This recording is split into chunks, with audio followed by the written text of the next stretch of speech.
All right, welcome back into the showcast. And our next guest this week, he's on quite a hot streak right now, actually, because if you watch Billions, he's Dollar Bill Stern. If you watch House of Cards, he's Gary Stamper. And if you watch The Americans, he's Pastor Tim. So there's probably something I'm forgetting in there, but he's on all sorts of things, so you can find him all sorts of places. Kelly AuCoin joins us on the showcast. How you doing, Kelly? Good. I'm great. Thanks. Thank you Good. for my introduction.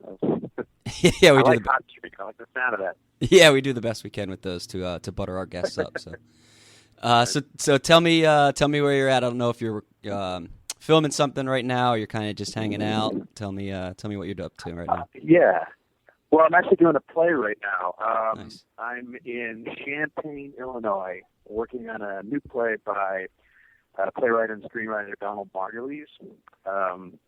And Daniel Sullivan is directing, a guy I worked with years ago when I did Julius Caesar on Broadway. And we're here for like a month. We do about 4 shows. It's more to develop this project and hopefully bring it to New York in the future. Okay. So right now I'm in a Marriott in beautiful downtown Champaign, Illinois. Oh yeah, that's nice. So you haven't performed it yet? You're still kind of working on it, or? No, we're still in rehearsal. We're in the second week right now. Yeah, that's great. And I'm glad you brought up the stage performing as well, because one of my questions was going to be the last time you performed on stage. So I guess we, might as well start right into that. But I guess it's right now. Sure. So theater is kind of one of your passions, I'm getting at then, because you seem to be on there quite often. Yeah, theater is definitely my first love. I love doing screen work as well, and particularly with recurring or regular roles on TV, you get to. It's not like just being a guest star, which is awesome, but when you have a number of episodes, you have an arc, over the course of a few years. Pastor Tim, for instance, gets to change a lot, and you have this sort of wealth of knowledge from episode to episode that you can bring as you launch into the next one. Sure. And that's the closest thing to theater I've ever found. I love rehearsing a play, being in the room for 8 hours a day with the same people for 3 weeks to 5 weeks, putting on a show and running for a couple of months. The connection with the audience, and there's nothing like it. You're breathing the same air as the people who are watching you, and everyone's experiencing the same thing. And it's not on tape. It's ephemeral. It disappears after you're done. There's something really magical about that. Yeah. And you never forget your first love. Theater's what brought me into acting to begin with, so it's always going to be alive. Yeah, that's a great way to describe it. It seems like it kind of comes through you that you really enjoy the actual acting when you talk about being in the same room with people, where it's not just on film and things like that. That feels like you kind of like you're into the bare bones and of being an actor and things like that. Yeah, it is. I mean, I know it sounds goofy, but a lot of my friends who aren't actors make fun of me when I say it. It really is a magical thing.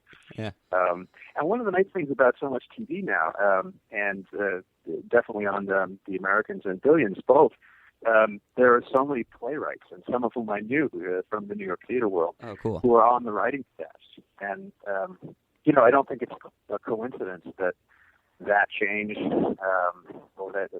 I suppose they've always been on, but on the staffs. But it seems like there are more of them now, and it doesn't surprise me that coincides with this golden age of TV that we're experiencing.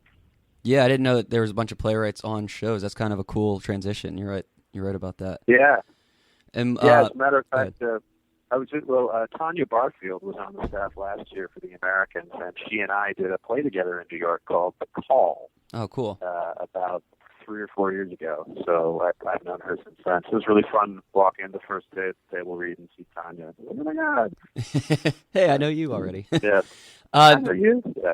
Kind of the one thing that stuck out to me with your theater career as well was you did a performance with Denzel Washington actually in Julius Caesar. Is that right? Yes. Yeah, that's the one I was referring to. Daniel Sullivan is directing this play I'm doing right now. Oh, cool. Directed that play back in it was 2005. Yeah. I looked at the IMDb. It did seem like it was a bit ago. Yeah.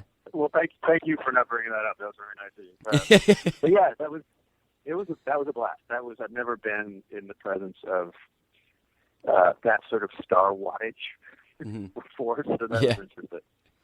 Yeah, I was. Were there things that were able to take away from that? I assume that there are, that in working with somebody like Denzel Washington, because it seems like, you kind of took off after. I don't know if it was a coincidence or not, but you certainly started to get more work after that play came out. Yeah, I guess it was. That's interesting. I hadn't thought about that. It was sort of a bit of a watershed, I suppose. I did another play. I don't know if you're familiar with a playwright named Terrence McNally, but I did another play the year afterwards with him, and that definitely felt like it started.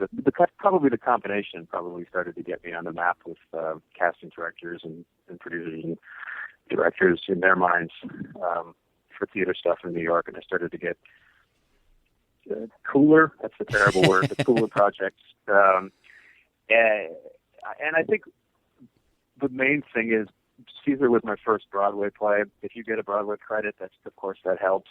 Sure. It's like it's one of the milestones, like getting your first guest star on a TV show, or getting your first recurring, or your first series regular, that sort of thing. And I had a nice little role. I was this bitchy little guy. I was Octavius Caesar, and I had scenes where I was just going, to Denzel's Brutus, which I don't know how much he liked, but it was fun. It just essentially our relationship was I would sort of stick my tongue out at him, figuratively speaking, and he'd swat me away. And that was my relationship with Denzel Washington. First big role was getting to be really annoying to Denzel Washington. Yes. Thank you. I'm very proud of that. Yeah, it's great. Yeah. And then finally, the final question I had on the theater aspect side of things was, I saw that you have a Drama Desk Special Award. I'm not sure what that is, but I know awards are a big deal. So if you could kind of go into what that comes up with and how you came around to that. Yeah, I'm really proud of this one. Awards are sort of funny. The idea of competitive acting is a little bit strange to me, but I'd be lying if I said it wasn't fun to have one. Yeah, sure. But I did a play 2 years ago this summer called The Wayside Motor Inn. It was this A.R. Gurney play, and it was an ensemble cast of 10, and the scenes were all duets. Just two-person scenes, but they all happened simultaneously in one room, as if we were not in each other's reality. Okay, that's cool. It was an experimental play in that way, and the ensemble was just pretty. It was a fantastic ensemble. We bonded. We worked really well together. Created something pretty, to use the word again, magical. Mm-hmm. And the drama desks create every year. They have sort of special. They have best actor, best actress, best production, etc. The traditional categories, but they come up with special categories depending on what they see during the season, and it might be a category that won't apply every year.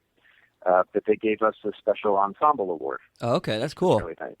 Yeah. And the nice thing about the drama desks is that unlike the Tonys or the Obies and various other awards that only focus on Broadway or only focus on off-Broadway, or off-off, the drama desks, you're competing with everybody. So we were up against Broadway, we were up against all the other off-Broadway, and so that was a pretty nice little honor to be recognized. Yeah, it's cool. Yeah, nice little thing to have for the mantle, and I'm sure the theater gives you a wide range. And Kelly, I'm gonna be honest with you. I watch Billions and I watch The Americans, and I had no idea that the same person that was Pastor Tim was Dollar Bill Stern until I looked you up. Your wig game is pretty strong on The Americans. What was that? The wig game. You got a nice little wig going on there with Pastor Tim. Oh man, my follicular acting is the best. No, the wig people are incredible on that on the Americans. Peggy is our wig master, and she came up with my first day on. I don't know anybody. Maybe the writers did. Maybe the executive producers and showrunners knew I would come back, but I didn't know, and Peggy didn't know that I was going to be more than just a one episode guy. Oh, okay. And so I'm not calling her out because she said this in interviews. That she would have picked a different wig if she'd known it was going to be more than 1 week. That's a good one. And I'm like, well, now you tell me. Yeah. Can you give me a haircut or? Well, they gave me a bit of a cut between seasons 2 and 3. Yeah. What people stopped thinking I was a pedophile after season 2. Yeah, that's probably behind it. Yeah, the haircut did wonders. Yeah. So, do you have because the characters, as far as I could see, couldn't be more different. I mean, I'm not sure how close Dollar Bill Stern would be able to get to a church before he starts to feel a burn, as opposed to Pastor Tim. So, yeah. Is there kind of a preference? Because it's interesting you're playing these two guys at the same time. So it's kind of, for me at least, it feels difficult to compartmentalize the two characters at the same time. Yeah, it's not. It's, I guess, surprisingly, maybe not difficult to compartmentalize because they're so different. Oh, that's fair. If they were shades of the same guy, it might be harder. In terms of a preference, The Americans was my favorite show on TV before I even joined the cast in season 2. Oh, nice. So I'm always, it's that first love thing, I guess, again. Yeah. I'm such a huge fan. It's a great show, yeah. That I still think, I'm still thanking my lucky stars that I'm on it. All right. And I like seeing how I was watching the episode last night on my computer. Mm-hmm. I like seeing what they've been doing with Pastor Tim. His character, the character is evolving, and the relationship. It was the first time I got to do extensive scenes with Carrie. First time I'd ever been alone in a room with Carrie, because I think before that she would have killed Pastor Tim. Yeah, they were good scenes too. They were pretty intimate. The scenes last night, it was pretty good. Yeah.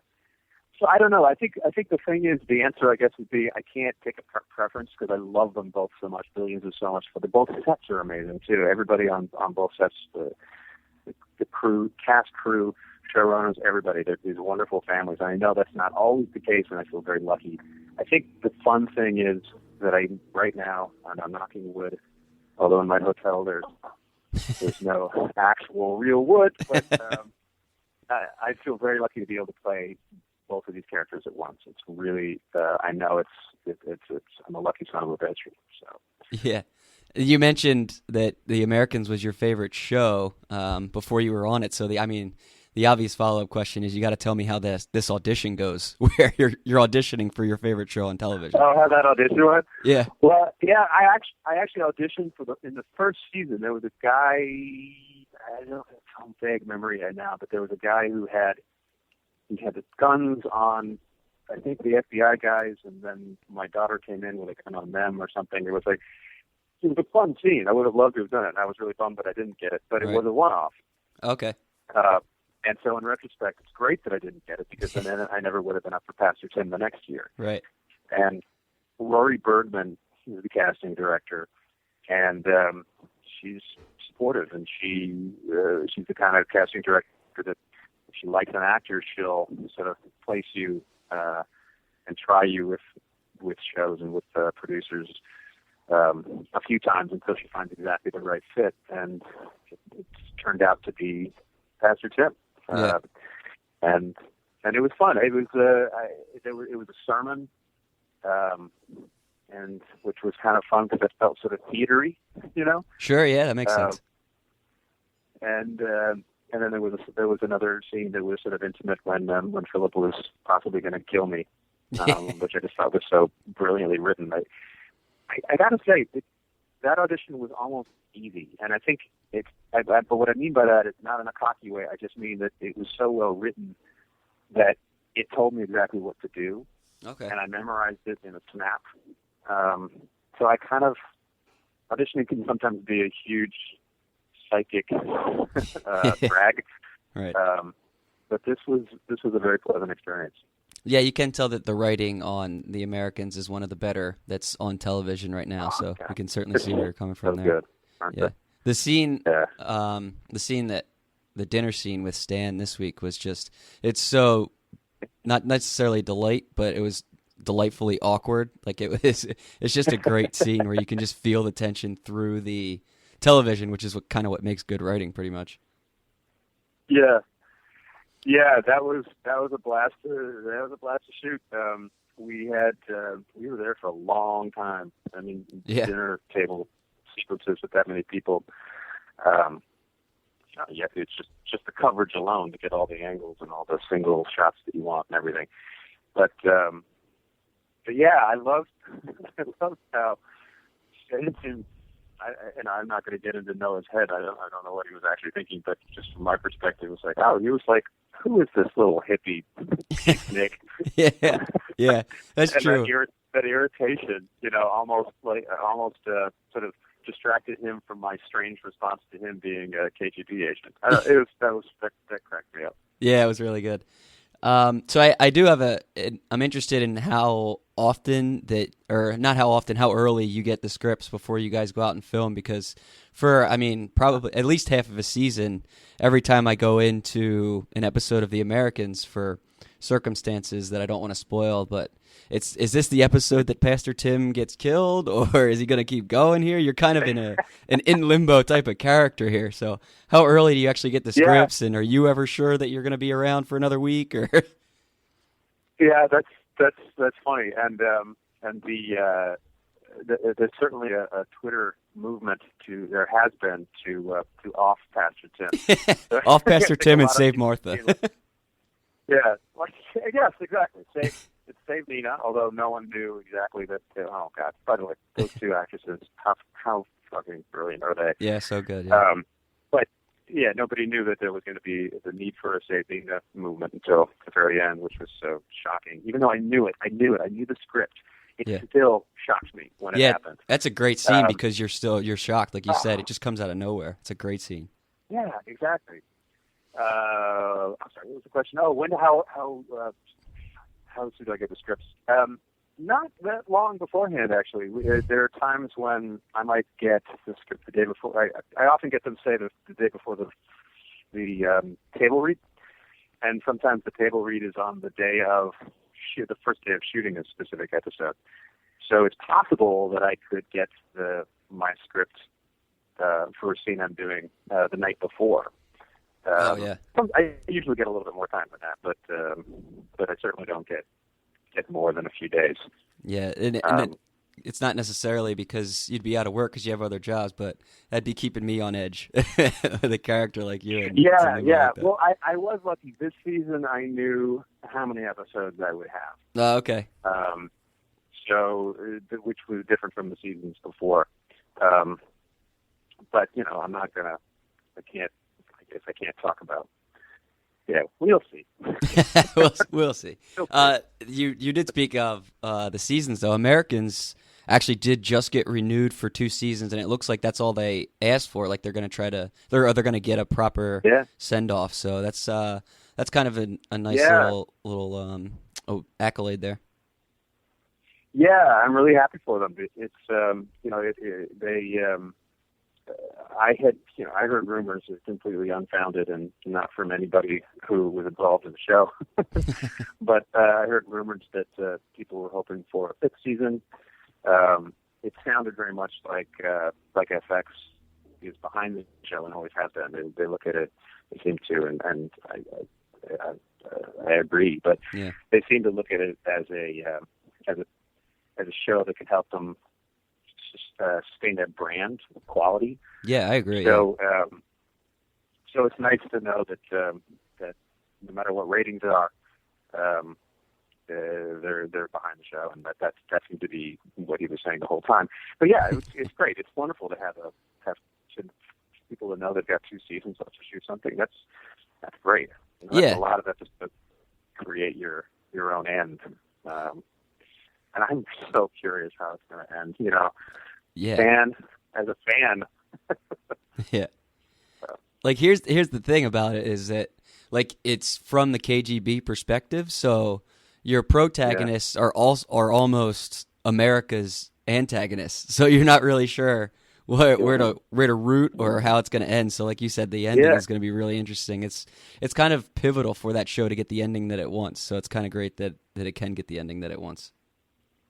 Yeah, I agree. And I mean, that's one of the things I remember thinking. I grew up in a political family. My dad was actually in Congress, in the House of Representatives in Washington, D.C. We lived in D.C. at the exact time that this show is shot, mm-hmm.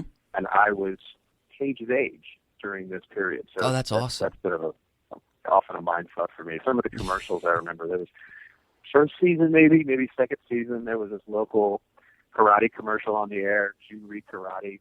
And I took Junri Karate because I saw that commercial and I was like, oh my God, Mom, I want to take karate. That's awesome. And Captain 20, which was this local station, Channel 20, and he would dress up as Spock and he would introduce cartoons, and in between you'd win prizes, and he'd do the Spock salute, with his hand. Yeah. And I would say, may you be happy and win lots of prizes. That was on. Anyway, so I got off track. But my dad was in Congress, and so he was a liberal Democrat and a patriot. Mm-hmm. And so for me, I was surprised at how easy it was. I guess that I didn't have a problem with that. With the KGB side of things. It's because they're so human. You just relate to them immediately, and they're just doing this dangerous, fraught job. Yeah. And Carrie and Matthew are among the best actors I've ever seen on TV. It's so good. Such great chemistry, man. Palpable, and so good. So you root for them. You just do as a human being. And that is the genius of the show, that every once in a while they remind you, I'm going to have to do terrible things. Yeah. Yeah, and they're getting more almost Americanized as the seasons go on as well, with the program that Matthew Reese is going through, Philip is going through with the seminars and things like that. That's such an American thing as opposed to a KGB thing. So yeah, it really is. and it also go ahead. No, go ahead. Well, I was just going to say also, I was just thinking about that what we were just talking about you root for the side that was the enemy of the United States, and that ability for the show to suck you into it, but then never let you off the hook and keep reminding you, oh, this is what you're rooting for, but you always go back, and in that way it makes you. Well, it humanizes everybody. Yeah. Which I think is a great thing, especially in this day and age when everyone's trying to demonize everybody else. But it also makes the audience culpable. You can feel some of the guilt because these are people you root for, and even if you're angry at them, you're going to root for them at the end of the day. When Elizabeth does that to Don, and oh my God, you're like, oh, you're the worst person in the world, and then you're like, oh, is she okay? Is she upset? Yeah.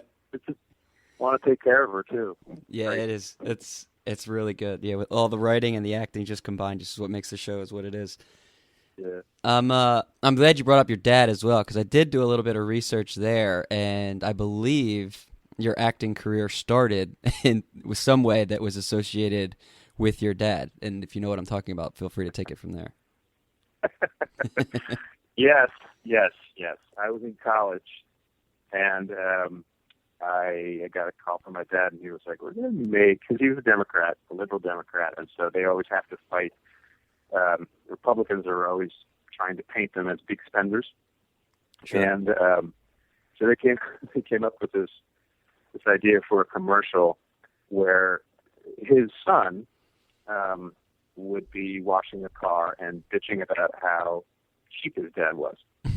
And they thought we should actually have his son, because his son is in college, but he's acting and he wants to be an actor. So yeah, my first on-screen acting was in a commercial where I was calling my dad a fucking cheapskate. Essentially. Dream job. Yeah, Not and it was fun. My necessarily. dad actually finally found an old VHS of That's that.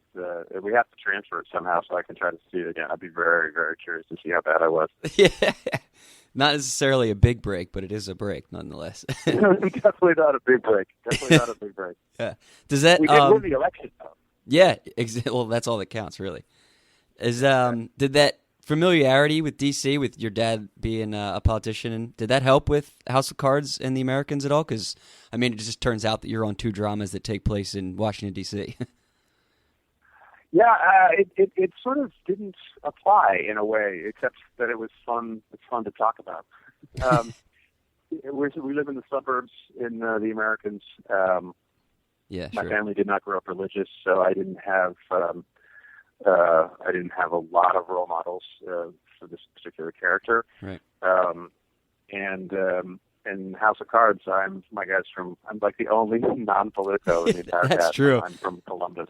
Yeah. It was great. I loved playing the role, and I loved working with Mike Kelly, playing his brother. But my first thought was like, damn it, man, Congressman, let me play. I wanted Peter Russo. Yeah, exactly. Peter Russo redux. Yeah. Yeah, that's true. Of course, it was awesome. Yeah, you're kind of the only. You're in two DC dramas, and you're kind of the only one that isn't in the middle of the DC in both of those dramas. Yeah, I know, it was ridiculous. Yeah, funny. It is fun. I will say, having said that, I didn't have any specific role models for this character. I will say that one of the things I like about this character of Pastor Tim is that they didn't try to paint him. There's often a knee-jerk way of painting people of the cloth. On TV, having some other agenda, either they're evil in some way, or they're psycho, or they are pedophiles, or whatever. And it's nice. It was really nice and refreshing to see them create a character who, even though the audience didn't believe it, is obviously turning out to be just what he says he is.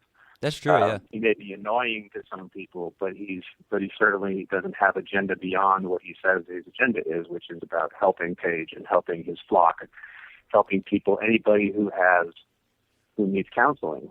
And I remember when my dad, as I said, a liberal Democrat, he worked with church groups constantly, these progressive church groups who, they didn't necessarily agree on absolutely everything, but they found compromise, this humanist element where people could meet, and that. So the political part of me was happy to see this and happy to be playing this, because it felt like a little bit like I don't want to offend anybody here, but it was like, not all religious people are Tea Partiers. Yeah, that's true. Not all religious people are.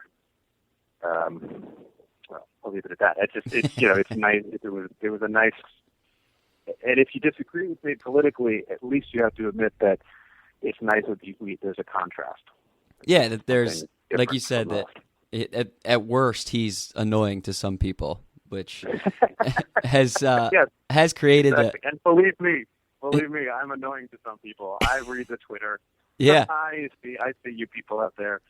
Yeah, I was just about to say. I mean, you started the Twitter movement, and you're at Kelly AuCoin, AuCoin 77 on Twitter, and you stand out because you're really active on Twitter. How important is that kind of interaction? Because it seems like you're not just interacting with other actors and things. Like you're talking to fans and working them through the Americans a little bit. Oh, good. I hope I'm not too active. Oh no, not too. I mean, people. Yeah, it's always good to see an active actor where they where they react with fans and things like that. Yeah, I mean, I think it's fun. The Americans fans are funny. It's a funny fucking group of people, I gotta say. And so if you make me laugh, I want to respond, Yeah. And people are loyal to the show. It's a great community. The Billions as well, I gotta say. It's the two really nice groups of people. So for me, it's fun. I like to be a jokester. So it's a medium that sort of lends itself to trying to be pithy. Yeah, for sure. And when I'm always doing that with my wife, and she gets annoyed with me. So just go to Twitter. Go to someone else. Yeah, it's You mentioned that you're lighthearted, and a jokester a bit. Do we have a comedian and a drama actor's body here? Because you are funny on Twitter as well. Like it's lighthearted and quippy going back and forth. So is that what we have here? Is that? Thanks. No, I gotta say no. I don't. I'm not. I'm not a comedian. There are certain comedic roles I've played that I feel connected to and I feel good about. But I can't. I'm not one of those people who can take any funny thing or anything and turn it into funny. I have great ideas. I think I can do well with funny dialogue, character stuff like that. Sure. But like on Billions, we've got brilliant comedian Dan Soder. Do you guys know him? No, I don't know. He's fantastic, and he plays Mafi. He plays the guy who's always trying to hit on Il Financial. Yeah. He's a great comedian. He actually just had his first hour-long special on Comedy Central, and a whole bunch of the Team Axe people from Billions drove down to Philadelphia so we could be in the audience for that taping. Oh, that's awesome. There's a tight group of people. But no, that's a comedian. I have thought when I've auditioned for things. I shot this movie Drunk Parents recently, which is a Salma Hayek, Alec Baldwin comedy, and I thought about calling him and just saying, "All right, is what I'm doing funny? Let me do this for you. Let's Skype. Is this funny?" He sort of has an unerring, funny radar. Well, we'll get there. It's cool. So Kelly, you mentioned that you just filmed Drunk Parents as well. Was there any other upcoming projects that you have coming that you're looking forward to? You have this play as well in Champaign, so.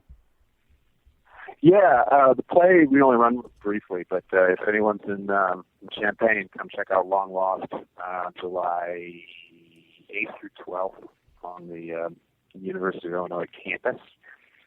But Billions starts shooting again at the end of this month or early July. I've got Drunk Parents coming up, and then this HBO movie about Bernie Madoff called The Wizard of Lies. Oh, nice. I play a FBI guy. I'm actually the guy who takes Madoff in. I got to put handcuffs on Robert De Niro, which was the most terrifying thing I've ever done in my life. Hey, Bob, this is we're just acting here, yeah. Yeah, it's like, hey, come on. Now he gets into his role. I've heard about this.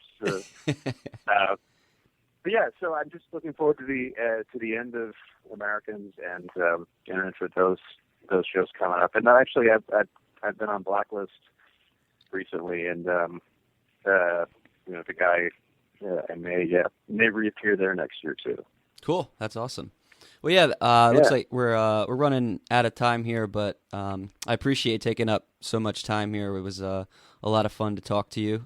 Kelly can be found on The Americans. It's on FX on Wednesdays, and then, as he mentioned, Billions is going to be coming back on Showtime as well, and then you can catch him on The Blacklist, as he also mentioned. So, again, we appreciate that you taking the time here, Kelly. It was a lot of fun.